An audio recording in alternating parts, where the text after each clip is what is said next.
Good evening, everyone. Financial fears and pumpkin spice lattes. Welcome to the Money Date. So, I want to talk to you about why there are some fears that stop us from getting what we want, particularly reaching the financial freedom that many of us strive for. But before we get into that topic, we gotta do some business first. So, as you guys are hopping on, thanks so much. I appreciate you coming. My name is Anna, and this is your weekly Money Date. A little bit of a summertime sadness, and the funny thing is, I had my first pumpkin spice latte today. So, a little bit of dancing for you, but no, there's not a whole lot of summertime sadness. Although I'm very excited for this upcoming fall. It's actually by far one of my favorite seasons. But anyway, I was so excited. Walked into Starbucks, wanted to grab a quick cup of coffee, and the first thing I saw when I looked up had pumpkin spice latte. So I don't even know if this was their first day releasing it or not. But anyway, for those of you pumpkin lovers out there, enjoy it. It is out. It is officially season of pumpkins. So, but I need to let you guys know that as you hopping on, share this out, let your friends and family know what are some things they need to think about when it comes to their finances and fears, because there is a lot of crossover. So we're going to talk about this today on our discussion, but I want to remind you guys why I come here every week, right? Yes, there's an exciting topic I want to share with you, but I want to also remind you that you've got to give yourself time. There we go. Okay. You've got to give yourself time to reflect, to track, to know where you stand with your finances. Somehow I'm not seeing your comments. So wherever you guys are, drop something in the chat so that I can say hello. But thanks for watching. Hi, Jeff. Oh, there you go. Okay, sorry. I might be having a bad connection here. Now I'm starting to see your comments. Okay. All right. So, time to give yourself a check, right? A check mark in your personal financial life. Some of us are running businesses, some of us are not, but it doesn't matter, because at the end of the day, you have to face yourself. You have to face your goals, your fears, right? And things that you're trying to accomplish. So, I am big on checking in once a week how things have been, what have I accomplished, right? And I have some measuring sticks per se that I want to keep track of. So again, simple reminders, but they don't go away. How much income did we make this last week? How much savings have we done? Are we staying on track, or we got distracted because it was end of summer and we planned a vacation, or we didn't plan vacation and it happened? Whatever it was, you need to stay on the top of it, right? And then how much money did we spend, right? So knowing these basic things is one of the things that gives me confidence and clarity about what my personal financial life is. Because as you all know, I work on helping my clients achieve their financial goals and their dreams. So I personally had to have a clarity, right, in knowing where I was. And I wanted Yuri to know where we were together as a family. So my constant reminders to you, they're never going to end. Unfortunately, you stuck with me, but know where you are. Give yourself that quick check, and after a while, it does not have to be that complicated. And there are systems that I put in place. So my money dates for you are reminders about how and where you stand with your finances. Perhaps one of the biggest realizations you're going to have, and as we finish talking today about the financial fears that I most often see, that maybe you need to make more money. Maybe that should become one of the goals. I had a really great discussion earlier today with a client who actually was talking along those ways about, okay, my goal in life is to make more money, right? To create resources, to do things that create more money. I think everybody has those kinds of goals, but we get so caught up, so distracted, and so not strategically thinking through about how we can do this. So that's my two minutes conversation with you about knowing where you stand, having your own money date. Don't just come here to see me. I appreciate it. It's great. But if you aren't making progress in your own finances, what I talk about here is not going to make that much difference. So, all right, let's get into something more exciting. Now, you guys know that I love to share gratitude. I love to share things that are well, because it's not always, right, about, all the things that don't go well for us. So giving yourself opportunity to reflect and pause is something has been really helpful in my own personal life.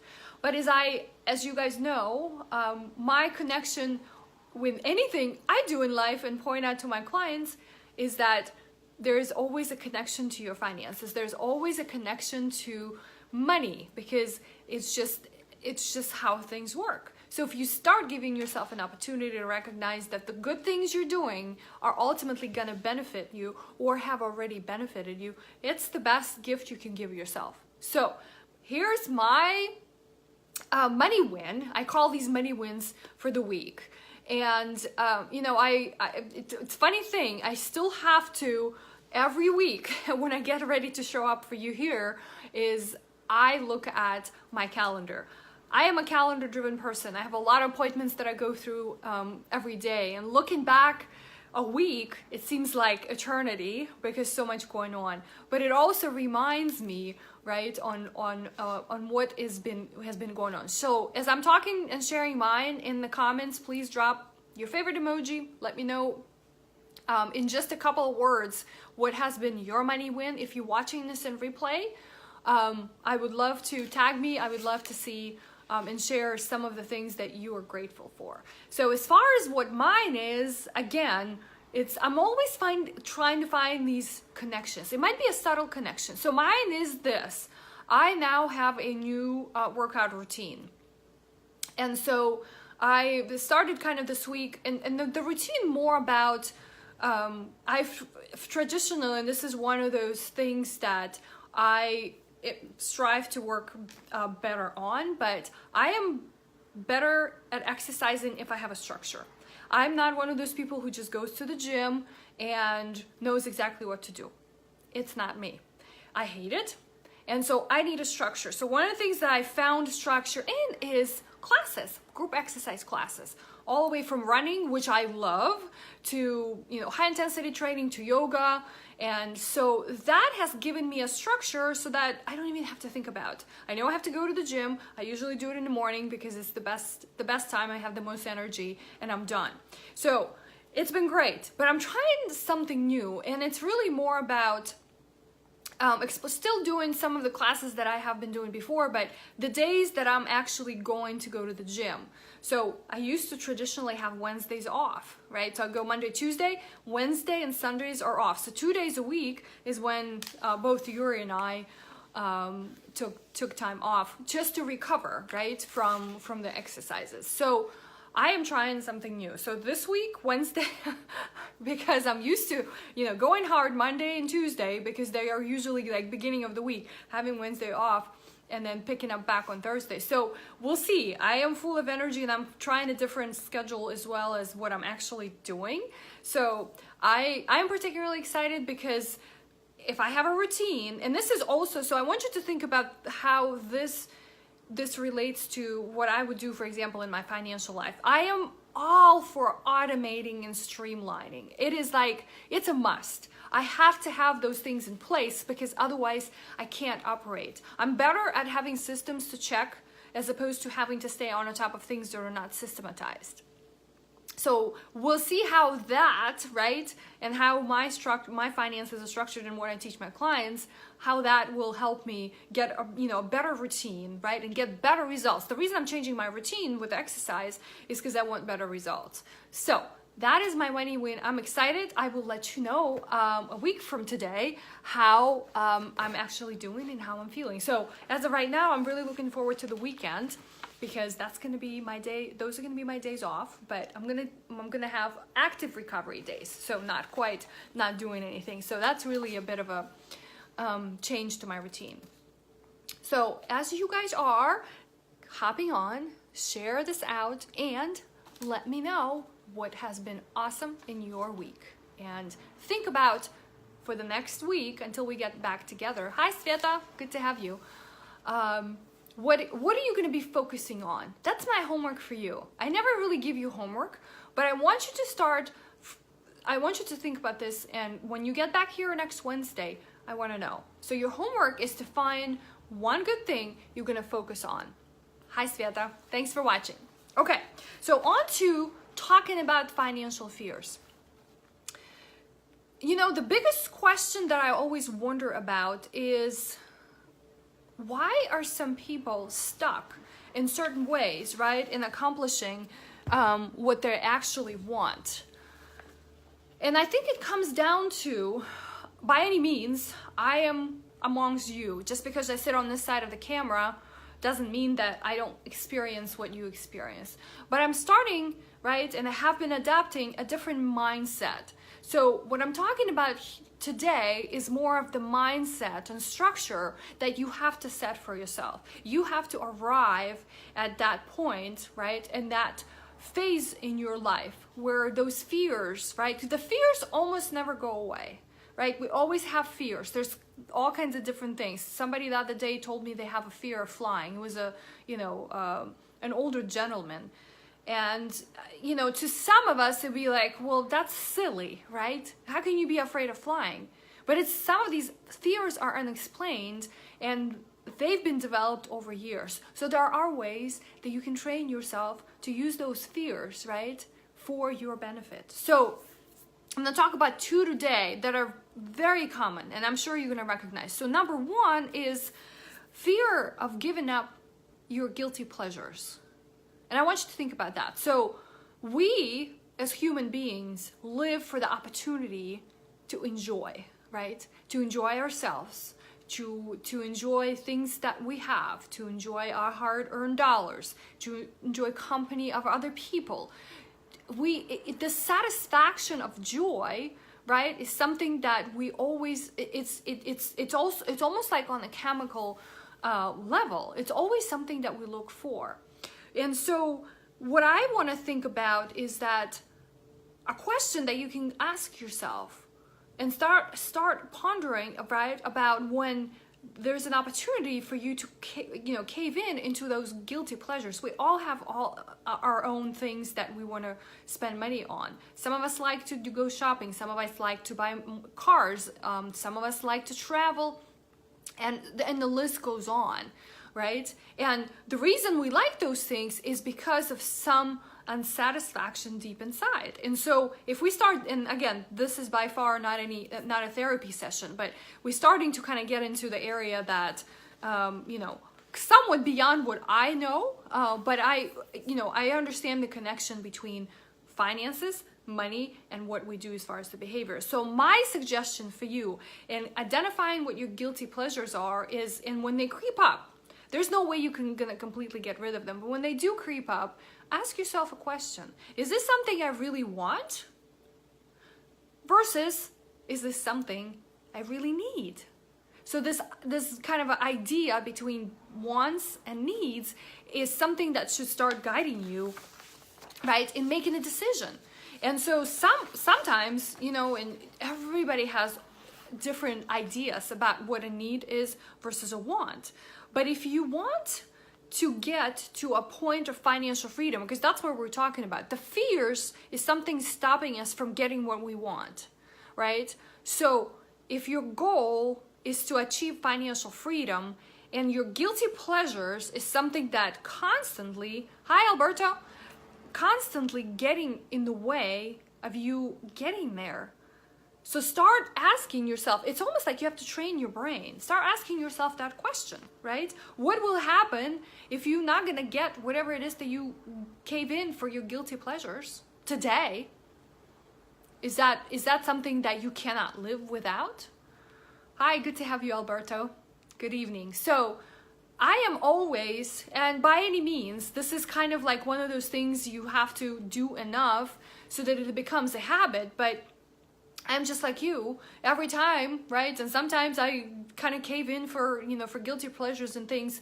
And maybe perhaps having a structure. That's why I want you to know what your expenses are. That's why I want you to have a structure and know, because sometimes you're gonna give in. Sometimes you're gonna give yourself that hard-earned, deserved, well worth for waiting pleasure, right? And you should, right? There's no point in living if you're not gonna get to that point. But if it's something that you constantly do, and then you wonder why aren't you getting where you're supposed to go with your savings goals, right? Remember, financial goals plus savings, with knowing how much more income perhaps you need to make, and then keeping your expenses in track. So this one is you actually probably didn't even think about this particular idea being is your fear, but it really is, because we are afraid of missing out. We're afraid of missing out today. But I want you to think about, what are you going to give up? What are you willing to give up today so that you can get that benefit in the future, right? Or you can hit your target, right? Your goals. Maybe it's not completely, entirely financial freedom, but perhaps it's going to be something that you really want. So always weighing in the benefits of wants versus wishes. Let me know what you think your financial fears are. A lot of you would say, all right, well, I'm worried about running out of money in retirement. That's a good fear. But if you think deeper, it's not about running out of money. It's about what you do with it.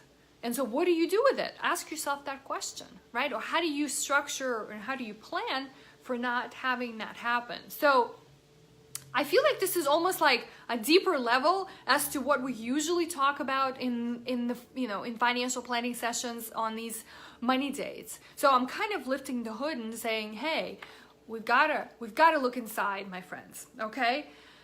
And then number two, but I think it's just as important and as big, is fear of not having enough. And this kind of goes around not feeling that you are enough, right, with your own world and your own environment, but also looking around and, always kind of striving for that next big or small or whatever the size of it, next material thing, right?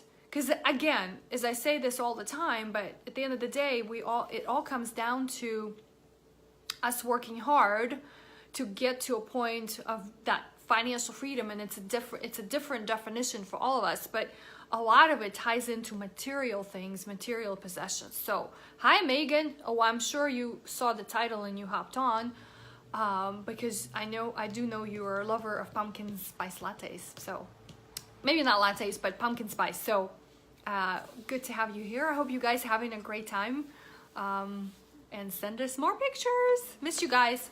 So, the idea of not having enough, kind of, if you look at it from another angle, is that how can you start looking at what you already have and sort of come from this, from this mindset of abundance, right?